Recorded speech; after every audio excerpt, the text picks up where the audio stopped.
Welcome back. Here we go again with another topic, guys. This time I'm going to throw out Formula One. Where do we want to start? That's a good topic. Formula It's a One. big Where to topic. start? Yeah, It's a this big one we topic. like. Wow. Well, there's a lot going on now. It's actually becoming popular here. When I started watching Formula One, nobody knew what I was talking about. Uh-huh. They never even heard of it. Right. Didn't know where to watch it. Didn't know what it was.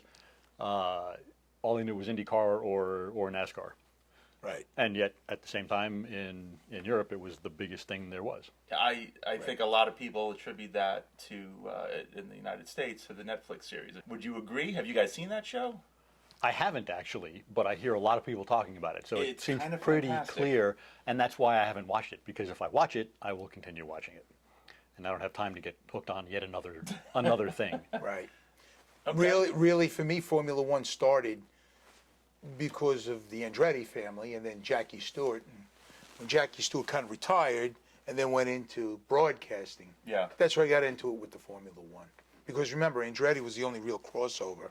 He would go from Indy to Formula One to Le Mans to everything across the board, even Daytona at the time, and he won Daytona in '68. I think it was '68. So I go way back with that, but you were an anomaly way back in the day. Sure. With Formula One when there was NASCAR and the Indy 500 at that time. Right, a mostly European or non-U.S. Right. Yeah, Right. absolutely. type entity. My wife and I got into Formula One probably within the past 10 years. So it predates the Netflix Right. stuff. Right. But what really got us was the movie Rush. You remember the movie Rush? Sure. The James Hunt, Niki Lauda story? Yeah, sure. We fell in love with those guys. Yeah. And for whatever reason, and I say it that way because one of my best friends is a race car driver, was and still is. And when we go over his house, Formula One was on all the time. Yeah. So was Indy and so was whatever. But, we'd go over to pick him up and go out and go do stuff. It wasn't to sit there and watch TV. Right. Yep. Very often that's what we were stuck doing until the race ended. Then we can go out and hit the clubs or whatnot. Yeah. But for whatever reason, it was cool, but I was Right. always into cars. Right. Wasn't big into racing. And it's maybe Right. because my best friend did that. So it kind of normalized it for me more than some people. But when we saw Rush, it changed everything. And then after that, we saw the Senna movie, and then we got into Formula One, had Sure. our heroes, Yeah, and sure. kind of took it from there. But Yeah. it's nice to see others in this country get into it. I have more people to talk to about it now, and it's exciting. Absolutely. Yeah. I probably got into it because I was interested in endurance racing. And I think that's how I kind of learned about Formula One. But really before it was easily watchable on television. I probably started watching on television routinely in the early 90s, having been in IndyCar and so on. But, these cars were more technically interesting, more technically advanced. They were lighter. They were different in a way that I thought was interesting. And, of course, they were all on dedicated racetracks or road courses. There were no ovals, so that was just a distinguishing Sure. Right. point. Formula One today, the package going from Bernie Ecclestone to today. Right. I mean, Bernie brought it to a whole other level, right? You'd have to. He added a lot of glamour. A lot of glamour. He added a lot. And even when he sold out, you go, I can't believe the numbers this guy's getting. But the numbers he got when he sold, they're making a week I know. in Formula One now. Okay, Yeah. So what's the formula? The formula, like we talked about on other episodes. Formula One, Joe. Yeah, but what? Yeah, he's a wise guy. We'll take care of him later. Italian side. So, what's the difference with Formula One today? They figured out the package: young, old, racers, non-racers, and it's complicated and it's not complicated. But the three of us watch a lot of auto racing and auto sports, where they blow away NASCAR, where they even blow away Indy because it's really smaller to a degree, other than the Indy 500. Okay. It's the way they format the program. Yes. And I would give a lot of credit. This is my personal feeling towards this. Yeah. It wasn't just when we got into Formula One for my wife and I, as much as it was who was involved when we got in. And I'm not even talking about the drivers, and Right. that's separate. The commentators. When we got into Formula One, NBC was doing the broadcasting. Right. Lee Diffie's the man. David Hobbs. David is Hobbs. The man. I miss and Hobbo. we love Steve Matchett. His ability to break down Absolutely the right. physics behind what was going on Yep. and how undulations in the road, which is one of Right. our favorite words, affected the cars and the importance of downforce and all the other kind of stuff. Right. That's not to take anything away from the folks at Sky that do it Right. now, but it's not the same. We got Right. what I felt was a real education from those three in particular. I agree. And the guys now are great. It's just different. Right. And we still get the former F1 drivers now. Right. We don't get the technical stuff to the same level we had with Steve Matchett. I miss him a lot. I completely agree with you. I miss Hobbo. I think Brundle's great, Brundle's great. but I miss Hobbo a lot. Right. He had a great sense of humor. He was obviously a driver in a really interesting and exciting and dangerous period. I thought his insight was just phenomenal. Yeah. What's also cool is the team principals have become celebrities in this as well. And I think the Netflix show played that up a lot, right? But even before that, they were still a cast of characters. It wasn't just the driver. You know, you had the team principals, the Christian and Toto and the others that they focused on, but you also had the guys in the ears of the drivers. They're, their garage guys. Hearing all of that, it makes you really get sucked into Right. not just sucked it's a into the package. sport, but like you feel It's a package. Right. You're part of that package when you watch the race. Yeah. Look, you're dealing now with billionaires. It's not millionaires. Oh yeah. You need billions to get into the game. And now you're a part of that just by watching it on TV or going on your computer. Yeah. It's wild, okay? It's really wild. But again, it's going to go back to the formula. David Hobbs, as you know, and Todd knows, we're friends, okay? They moved away from that era because, and he's still great, and he's sharp as a tack, okay? But we're getting into this era, the computer era. And the younger generations, our kids' generations, have a very limited attention span. And if you watch what happens today, right, the race is an hour and a half, 2 hours. There's no commercials. I don't care if they're both neck and neck. It's 2 hours, 1 minute, they turn off the TV. The plug is unpulled, okay? They do that on purpose because everybody under a certain age is programmed to a computer. Time. My brain can only take so much. Where we used to sit there 4 hours. You got to remember, you used to watch the race on ABC, Wide World Sports. Yeah. They used to break after 10, 15 laps. You had to watch 3 holes of golf with Jack Nicklaus, have commercials, and then come back. No. That's even if it was live. Before that, it was recorded a week or two ahead of time, which you already knew the results, okay? And it was a bad time. But it's the total package. You're getting sucked in, just like you said. You're in with billionaires. You're watching the Monaco race. You're watching races from the Middle East. We didn't even know this stuff was there. Well, these guys are also surprisingly relatable, Oh, yeah. especially the drivers. If you're into Absolutely. fitness and you're watching these Yeah. guys work out, Yeah. Yep. I'm bonding with them with that. Yeah. Well, You know. that's the new era. Look, that's why today, when you see a guy like Alonso, he's 41. That was a baby still 20 years ago, okay? Hamilton's 38. Hamilton's 38, 38, yeah. okay? But Alonso's 41. Podium after podium after podium. But when he gets out of the car, and he's in great shape compared to all of us combined, okay? But when he gets out of the car and he comes in third, right? And he's drinking gallons of water, and Verstappen gets out of the car, he's like this. Oh, what's next? Where are we going from here? The guy doesn't even need a shower. That's an awesome element to Formula One. Yeah. You have, because it's a physical sport, you have what you get from youth, Right. right? Yeah. But you also need the wisdom and maturity Right. to win races. Agree 100%. Verstappen, in my opinion, was a disaster when he first came on. Right. He was causing accidents all the time. Right. He was so hungry to win, and I appreciate that. Right now, But right. he didn't have the maturity Right. to do it without putting himself and others Absolutely at right. risk. He was Right. destroying cars left and right. Yep. That's where you get someone like Alonso. That's where you get someone like Hamilton. It's not an accident. Hamilton won so many Right. That's right. world Pure championships. talent, you can't take it When away. he gets upset, that's not upset Right. compared to the rest of the grid or compared to normal people, right? Right. He's just at a different level. He has this calmness about him. He's got this solace while he's in the cockpit and out, where he sees it. It's in slower motion than you or I would ever see it, and he executes. And that's why someone like Alonso, when he's given the right vehicle, age is not an issue for a man like that. Right, and when they have the conversations with their crew, and you hear it on the radio, the older guys have that whole picture in their head. They're strategizing far down the road, so many laps ahead of where they are now, because they have the experience, which offsets.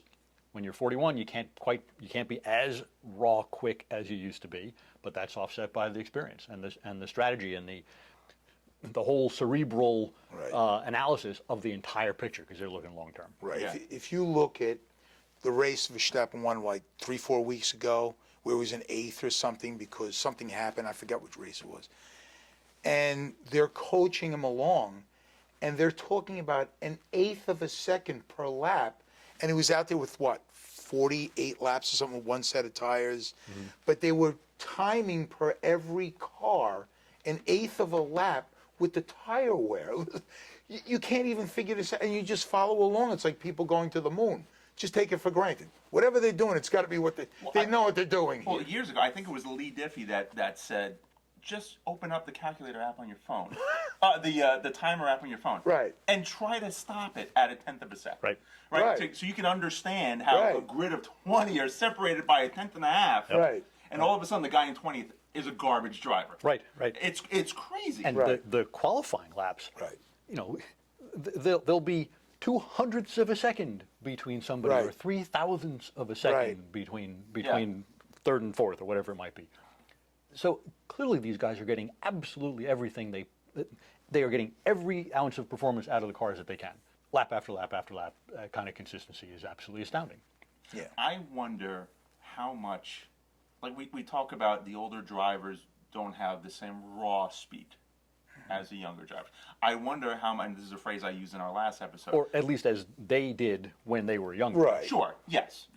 I wonder how much of that with the younger drivers, again, we're quoting myself from the last episode, it's this phrase I like, that you don't know what you don't know. I've seen Alonso get into some wicked accidents. I remember a couple of years ago, there was one where the thing just kept tumbling, and when you go through something like that, again, I'm not a race car driver, never have, and won't be, but I can't imagine that not affecting you in your decision process of, am I going to take this corner, or am I going to wait till the next lap? You know what I mean? Like, when you have that ignorance is bliss, I don't know what I don't know mindset, because you're young. He's young. You know, you're into you're just new into Formula One. You're going to take risks that the older guys know you shouldn't take. And I don't want to say they don't have the guts to do it, because that's not fair to them. It's not about guts at that level. Yeah, I don't even know where I'm going with that, other than you can't replace that as you get older. Well, it's the wisdom. You use wisdom and sitting back. But it's different. The best. Go ahead. Well, Habbo used to have a number of great phrases, right? But one of the things he used to say was he has no imagination, right? Because the guys don't recognize what can happen yet. They don't. Right. They think they're basically unstoppable, invincible, and immortal. And I remember him. He used to say this, pretty often. He has no imagination. When a driver would do something that seems insane, that was often Hobbs' response. Right. And I thought that was very telling. I remember, I don't remember when it was, but I think it was Monaco. Could be wrong about that. And I'm pretty sure it was Jenson Button had a nasty crash. And in his comments shortly afterwards, maybe even at the next race, something along those lines, he was asked about it and whether it had any effect on him. Was it in his head? And he said something along the lines of, well, actually, having gone through that and not gotten hurt, if anything, that has emboldened me. Right. Yeah. Because I now know that I can survive that kind of a thing. And I thought that was pretty remarkable. And it shows you, of course, that a lot of us are car guys, and a lot of guys think they're pretty fast. That is a totally different level. Yeah. It's a totally different level. They are a completely unique class and breed of people. You guys hit on something. You take the Miami race. Alonso's 41, 42, whatever he is, okay? He can't move. He's in second and third place, right? Red Bulls are going to blow past him. He's got his position, but now he's 41. Lap 56, 55 of Miami race. What happens? Hey, did Stroll make the pass? Right. And he goes, what are you talking about? You know, the head guy goes, what are you talking about? He goes, I was watching on the TV. I was watching on TV in turn 11. And you're like, that's cool. That is cool. I mean, if me and you were in that car, any of us in that car, we can't see. It's like this. Well, that's a great example of them And this playing guy's looking chess. at, yeah, not playing checkers. chess. Yeah. Oh, absolutely. They're playing chess, not checkers, and he is secure enough in himself Right. that he could coach the junior driver, Right. what is perceived to be the junior Right. driver, Yeah. right? Right. Goes back to him having Right. he's aware of the whole race. Right. Yeah. Not just, he's not trying to get past the next guy. He's aware of the whole race and the strategy. Yeah, that- which that is really is neat. involved. You can't buy that, and just having that experience on the look. Aston Martin, what, year or 2 years ago, they were struggling. 8th place, 10th place, 8th place.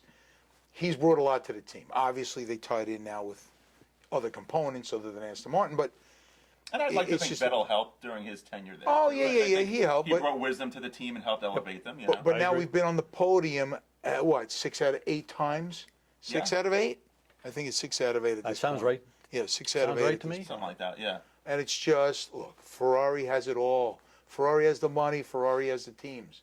But if you don't have the right guy, and I like the guys on the Ferrari teams, or if they're not paying attention, when you watch Red Bull's teams and even Aston, okay, Ferrari has it all. They're not winning because they're not focused. They're, And you have to be laser focused. for a while now, they've been dropping it on strategy. Yep. Right. And for Mercedes' dynasty tenure, right. they were crushing it on strategy. They still Right. are. Mercedes is doing very, Yeah. very well with strategy. They've got Yeah. other car issues, but they were eating Ferrari and Red Bull's lunch because they got the strategy Yeah. right. And after all this time, Ferrari's Right. still dropping the strategy. Now, in fairness to the team, Right. they've swapped principals 3 or 4 times already.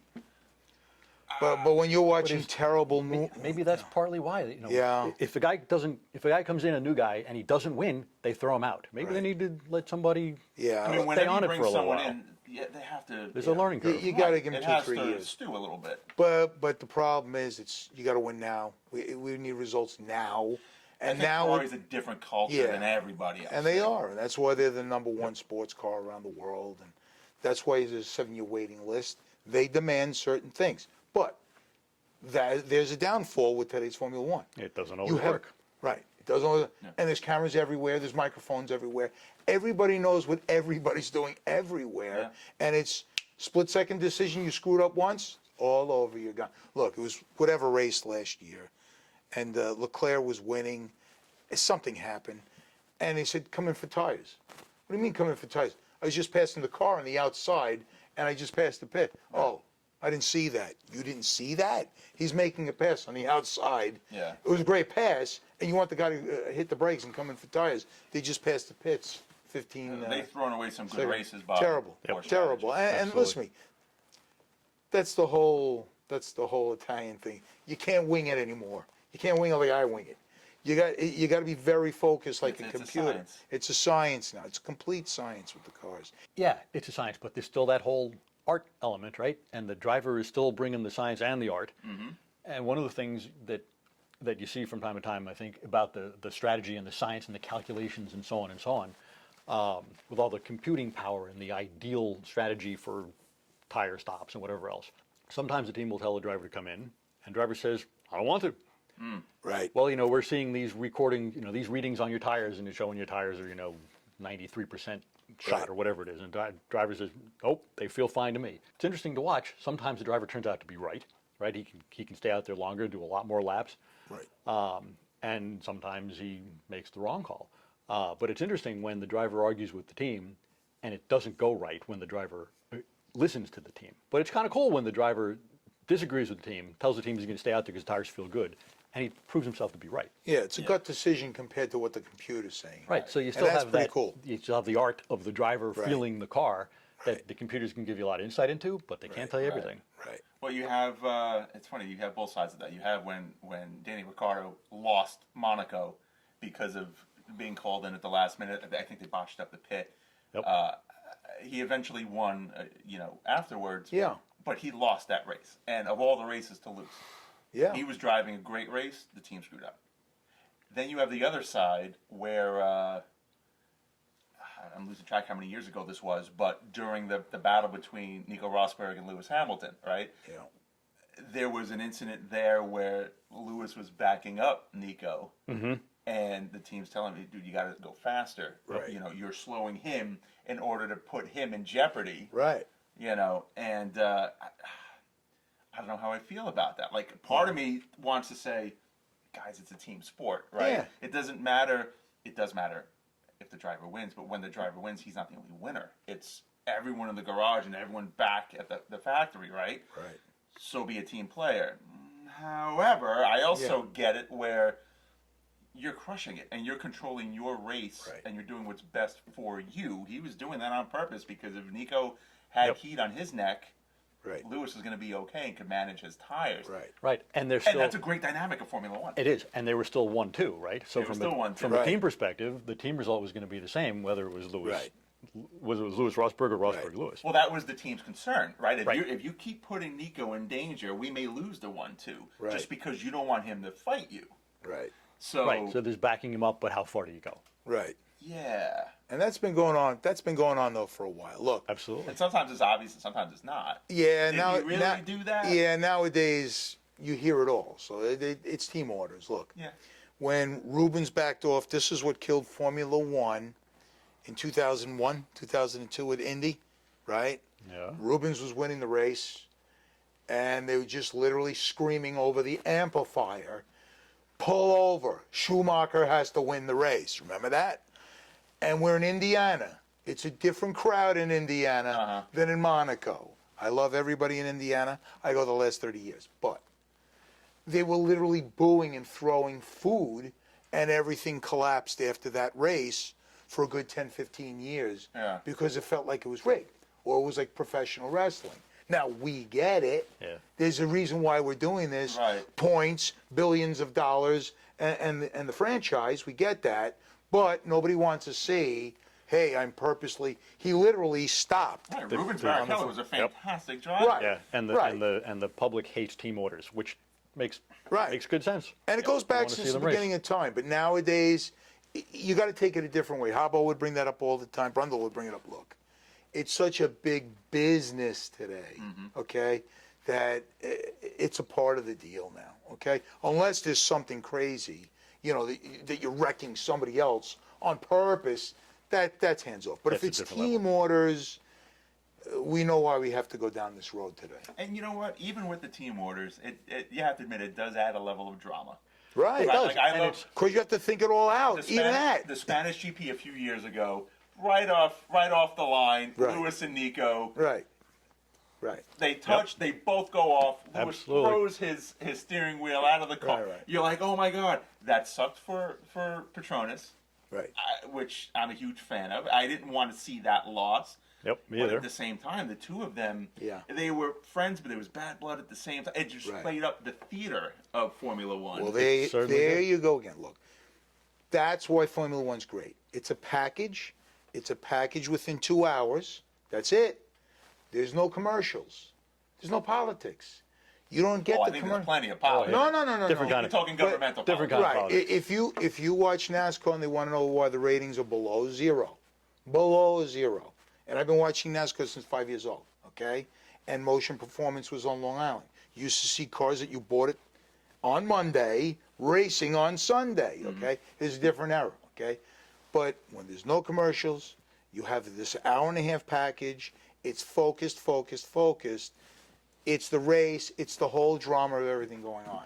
You're not getting involved with And I other love that stuff. it's international.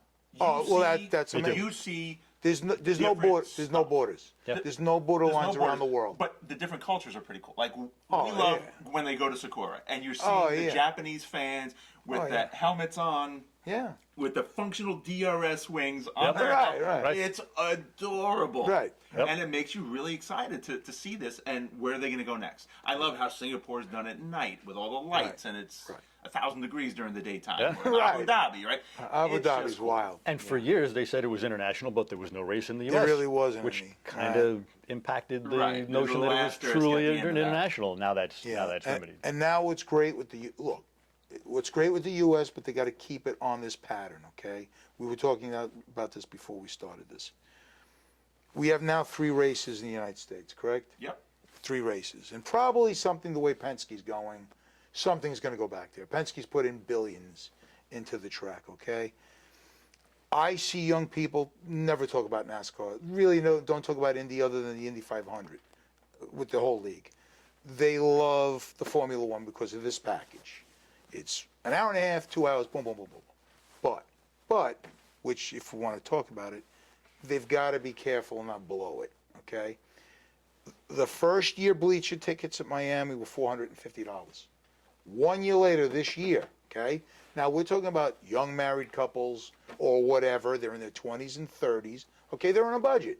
Okay, my guys go to the thing. It's 10 grand, 20 grand, 30 grand. They go on a corporate jet.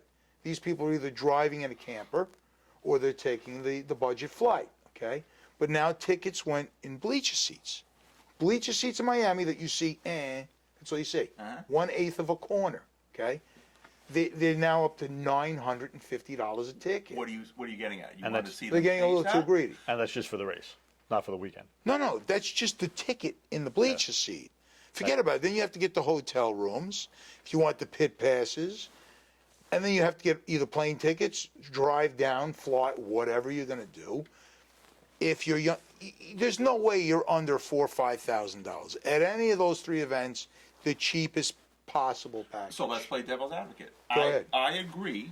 It's cost prohibitive. I would like to go. I would like Right. to go to all of them. Right. Who could afford that? You can't. However, Right. they're selling out every weekend. That's a good The point. bleachers Yeah. are packed. People are just falling over each other to hand over the money. If you're Formula One or Liberty Media, Yeah. how do you not do that? How do you stop doing that? You find maybe some quote unquote budget options, maybe, but you're really at capacity in some of these situations here. I don't see that changing. And the other part, whether you like it or not, there is a prestige component to Formula Oh, One. I There's a understand. reason why I Monaco is understand. Monaco. And they play that up all the way. It's a very aspirational thing. It's like I it's like an aspirational sports car. It's a halo event. It's however you want to describe Look at all it. the celebrities Yeah. Look at who all attend the celebrities. races. They're going because they want to be seen there, Mm-hmm. because it's at that level. It's not because Paris Hilton really gives a crap. Maybe that's not fair. Maybe she does. I don't know. But not all celebrities necessarily are into Formula One. They just want to be seen Formula One adjacent. Right. So, again, if you're the guys that manage Formula One, how do you stop doing that when a you're good selling question. out every weekend? One more thing about the celebrities, though. Not enough of them appreciate Martin Brundle. Well, that's sad. Yeah. It's true and it's sad. And And I It, get it can be entertaining. right. it Look, could be, I- they do blow It can them be up. I cringy. I sometimes, love but- Brundle. He goes back to the Jaguar days. We all own Jaguars here at the table. And I just love, if Brundle was out of the formula, I really can't even watch the beginning because he's fun. And he's a certain age group and he's real. He's really real. You know what, though? And I'm going to go back to NBC on this one. Will Buxton. Tell me he wasn't fantastic on the grid. Yeah. He didn't have the He was Martin good, Brundle yeah. provenance, but Right. man, he knew everybody. Right. You know what we do miss about NBC not being involved? When they would just anecdotally talk about how, last night I was at dinner with Christian Horner and we would just talk about XYZ. Right. Or I met Yeah. up for coffee at whatever with so-and-so. And you had this insider stuff.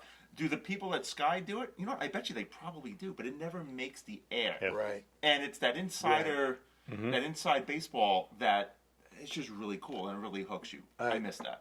And it's working. I just don't want to see it. I can afford it. I think the three of us can afford getting the tickets at any race. I just don't want to see the next young generation say, I can't relate and I'm not going to get involved and lose them. Do you understand? See, that opens up another topic, which it's probably best for another episode. When we talk about Jaguar, Aston Martin, Ferrari, and we talk about the clubs associated with those marks, It's a big deal. and the median age of the member in those clubs, and how every club needs newer blood to survive, but they're not getting it. So, There's two groups. There's Ferrari and there's Porsche. That's it. but I'm not even talking about that. What I'm Yeah. talking about, what I'm getting at is because we have this issue with Jaguar, right? Yeah. People love Jaguar. Right. The majority of people in the club Right. are retirement age. Right. But why is Yep. that? Well, in some cases, they didn't get a Jag until they retired. Right. There was an aspirational vehicle. Right. So to expect younger people to get into the club Right. now is expecting them to have Jaguar ownership Right. now. Now, technically, you don't have to be an owner to be in the club, but realistically, Right. you're not looking You into have the to clubs relate. unless you own the car. You have to relate. Right. So I don't know. I'm trying to make that parallel with what you're talking about with the price of entry for Formula One. Yeah, the younger people can't get to it now, Right. but that doesn't mean they won't get to it when they can afford it. In other words, we don't need people fresh out of college owning Jaguars and Aston Martins to keep the Right. club alive. Right. We need people that their kids are that they've had kids. Generally speaking, right? They've hit those certain milestones that are Right. expensive in life. They got married, they got a house, they have kids, and maybe those kids are on their way out to college. Right. That's not for the Okay, sports or car. maybe ideally college finished. They don't have Yeah. that bill anymore. Now they could buy the sports car. Right. So young is a relative term. Yeah. Young, you're talking mid 40s, early 50s. That's young, and that's fine. That's also the age at which you could afford to go to Formula One. Yeah. When you're fresh out of college, it's an aspirational thing. I want to get there. I'd love to get there. I can't afford to get there, Right. but I'll get there. Yeah, but if we watched the Texas race last year, 435,000 tickets were sold, and there were a lot of young people because There were. Yeah, but they were giving. Yeah, because they you were guys giving a lot of paid tickets for your away. kids' tickets, right? Yeah, but they were also because it was like first or second year, whatever it was. They had these discounted tickets, You know, and it was good. I think I think the reality actually is there are a lot of young people who have a lot of money. Oh, I'm not So no doubt. when you're talking about a few 100,000 people, proportionally, it's actually a tiny number, right? So there are, No there are a doubt. lot of young people who have a lot of money. There are a whole lot of people who could not afford it, but there are plenty who can, who fill those seats. So you're saying there's a Right. 1% out there that no matter what, It's a bit of an elite yeah, event, right? It's Yeah, a bit of an sure. elite sport. And I think that's And, part of and that's the part money, of the the allure. money in Formula One is outrageous. yeah. So let me throw this out there: if Formula One were a more budget event, do you think it would hurt the cachet? Yeah, I definitely do. I It- think it it would be different. I think so too. I think it would. It would be I different. agree. You I wouldn't agree have 100%. you wouldn't have the absolute latest, most Right. expensive technology being used to make the cars do the incredible things that they can do. We Right. wouldn't have the very best guys wanting to drive those cars because that's what they are. And if you took that away, something else would probably fill the gap. I guess what I'm getting at, what you're saying is, if the cost of entry for the visitor was reduced, the income, the revenue for Formula One would be reduced. That would have a trickle down effect on the ability to produce better cars. Yeah, because totally. if But- they're filling their seats now and you Yeah. cut the prices, Yeah. it's less revenue. Okay. Yeah, All of that is true. All of that is true. But would that potentially hurt the followership of the following of Formula One because the cars aren't what they used to be, or Would you get different people? the dented cachet of it not being this thing? There's something of this. Again, I go back to the aspirational thing. I think you're right. I think a lot of people want that Lamborghini, not because some of them are car enthusiasts and they totally understand Right. the type of machine that is. That's right. Some aren't. It's an aspirational thing. When I Right. own this trinket, fill in the blank, Right. I'm Absolutely. somebody, right? But whatever. People can buy things for whatever they want. But It's what the I'm getting at is, seen- if a Lamborghini decided to sell for 10 cents on the dollar just to sell Right. more of them, less people would want Lamborghinis. I think so. We've had that conversation with Aston Martin, for example, and moving down market. I don't think they should because it would change what they are. That's a good analogy. Yeah. Again, I'm a kid. I got a picture of an E-Type on the wall. I'm 10 years old. I can't afford an E-Type. Maybe you was the Lamborghini, the Countach, right? I don't know, for your generation, whatever it is. The 959, the Countach, and the 320. They- Decisions. There you go. One but, nice post. but how much did you have in the bank? $11.26. So you're Spending absolutely on model airplanes. Yeah, no, but you're right. You bought the little flyer. So you're absolutely right. I just don't want to see it because we're on such a great run that I just don't want it to blow up really fast. You understand what I'm saying? Yeah. Like the cost of inflation, go up 2%. You go don't up want to 3%. see it fizzle out. And look, just like completely agree with that. just like the cars ourselves, look, we can afford it at this table. But you're seeing 1% from 100 years ago, everybody had a horse. 100 years ago, everybody had a horse. Who's got a horse today? Somebody in the Hamptons that spends $3 million to feed a horse, and they're that 1% with the polo pony, right? Nobody else cares about a horse. Nobody else wants to talk about a horse if they care about a horse. That's where this is going to go. We're an elite 1% group. In the racing world, it's called Formula One, and I get it. I just don't want to see it get so drastic that only 6 people show up. I think that makes sense, but I think you're right that the whole Formula One aura is largely centered around it being the best, the fastest, the most expensive, the most glamorous. All of that stuff makes Formula One what it is, for better and for worse. Oh, yeah. Since at least Bernie taking it over when he did Win Right. Glen, right? Absolutely. Yeah. He got Absolutely. the ball rolling into that new era where, we're elite. Credit to Liberty Media, right? When they came in and they bought it, and they said, we're going to bring this to the U.S., we're going to make it popular. A lot of skepticism, a lot of doubters. Yep. I was among them, and the crushed progress it. they've done is the progress they've made is astounding. I mean, it has become Yeah. popular in the U.S. to a level. Yeah. I mean, people actually know what it is now. And again, it Yeah. wasn't that long ago that almost no one knew what it was Right. at all. Had Yeah. no idea. I Yeah. think they're in a good space. Oh, I yeah, think it's like fun. anything, there's a peak, Yeah. a plateau, a certain amount of fizzle and attrition. Right. But I think they nailed it, and I think this is a sport that becomes generational. And if you get a taste of it when you're young, you can carry that for the rest of your life, provided Formula One is still in existence, and then share that as well. So Agree 100%. I think when something is more of a niche, like Formula One used to be, and the people who were enthusiasts at Right. the time, The when old it days, was a right. niche. Right. There's a uniqueness, a specialness to that inevitably is lost to a degree when Right. it becomes bigger and it is intended to appeal to a broader audience. When you appeal to a broader audience, you lose some of the specialness of it being more niche that people like us are going to miss when it becomes more popular. I mean, for me, especially, the technology is just, we can't even relate to 50% of the technology in those cars. Well, we alluded to the safety aspect. I mean, the racing safety is a totally different universe from what it used to be. You know, people used to die. You know, we used to lose several drivers every year or close to it. And that was it. And now you go decades between. And that was between the two ways of thinking. Chris Kanamaki used to be a broadcaster for racing, and he always used to say in the 50s, 60s, 70s, going to the 80s, and you got to listen to me. If there's no thrill of death and breaking speed records and people dying, the sport's going to die. And it kind of went that way when we went into safety and cut the numbers down. Daytona, they put restrictor plates. Indy and all the other stuff, they cut down the engines and everybody had to buy one. But now the technology caught up where we're going faster and faster no matter what. Yeah. And I think that's why it's getting really exciting. look, 5Gs. That's somebody punching you in the face. there's also a big difference in distribution from then and now as far as television, the internet. It's so much more approachable now. When you saw Center in 90, 91, 92, right? What was the last year? 92? 94. 90, Was it whatever. 94? But We should all know that.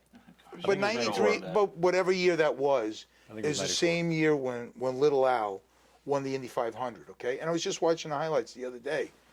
The man is sitting in a fiberglass bucket with a strap around him. There's no Hans device, right? There's no cushions. There's no bar. There's nothing. And he's got an old-fashioned stick shift like this, going like this. He's going 240 miles an hour on the back straight.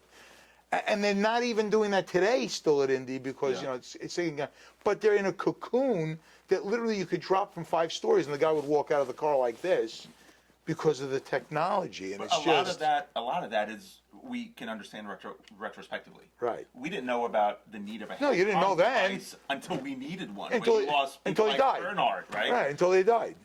So until they died. you knew it was dangerous, but you didn't know to what extent until these things. And Nicky Lauda was huge in bringing safety. Oh, and Nicky whatnot to Formula Lauda. One. So is Jackie And Stewart. Jackie Stewart. So when they brought these things in, we Right. then realized, oh, we didn't have that, and as a result.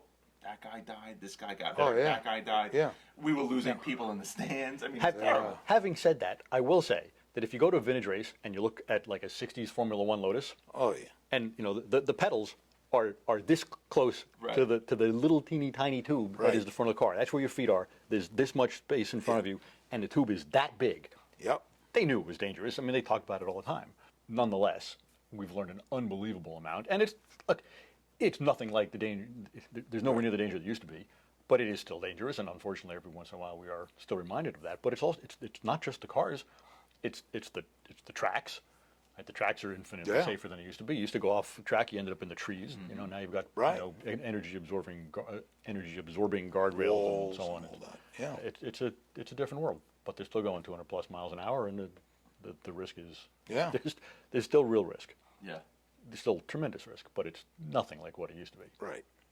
All right, we can talk about Formula One forever, but I think Look we at should. the next episode. We'll button this episode up. Yeah. We'll save the rest for another episode. This was fun. This was a lot of fun. We'll be getting back to Formula One shortly. Thank you again for joining us. If you liked what you saw, hit like below, please, and subscribe. We'd love to let you know when our next episodes come out. So that's it for now. See you at the next one. Thanks. Thank you. Thank you.